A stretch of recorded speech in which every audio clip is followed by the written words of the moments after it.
क्या आप लोग जानते हैं हमारी जो वर्ल्ड का डेटा है यानी कि दुनिया का जो डेटा है वो पहुंच चुका है 180 ज़ेटाबाइट्स। 180 ज़ेटाबाइट्स देखें तो जीबी के अंदर जीबी बहुत सारा डेटा है, बहुत सारा। तो इससे हमारा क्या फ़ायदा? इससे हमारा ये फ़ायदा है कि हमारे पास आने वाली बहुत तरह की जॉब अपॉर्चुनिटीज़ और करियर अपॉर्चुनिटीज़, अगर देखा जाए तो हमें बहुत सारे डेटा इंजीनियर्स और इस वर्ल्ड को काफ़ी डेटा इंजीनियर्स की ज़रूरत है। जैसे जैसे डेटा बढ़ता जा रहा है तो इस वक्त डेटा साइंस और डेटा इंजीनियर्स की काफ़ी ज़्यादा नीड हो चुकी है। अगर हम देखें तो AIM रिसर्च ऑफ इंडिया के हिसाब से उन्होंने देखा है कि जून 2021 में अराउंड 1,45,000 कुछ जॉब्स डेटा साइंस में निकली थी, जिसके कारण 47.1% इंक्रीमेंट हुआ है इंडिया में और ज़्यादा जॉब्स इन डेटा साइंस के लिए।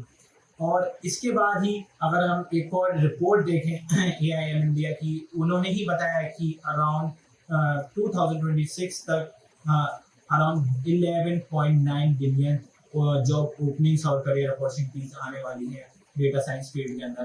अगर आप भी एक कंप्यूटर साइंस स्टूडेंट हैं या डेवलपर हैं और आप चाहते हैं स्विच करना किसी और डोमेन में, तो यही अच्छा वक्त है, आप कर सकते हैं स्विच। और इसी के साथ हमने अपने एक चैनल पे मशीन लर्निंग की सीरीज स्टार्ट करी है, तो क्यों ना आप यहीं से स्टार्ट करें। और हमने बेसिक एंड फंडामेंटल से स्टार्ट करा है। अगर ये वीडियो अच्छी लगी हो तो सब्सक्राइब करें और इन्फॉर्मेशनल लगी हो तो और ज़्यादा शेयर करें और लाइक करें। Thank you guys.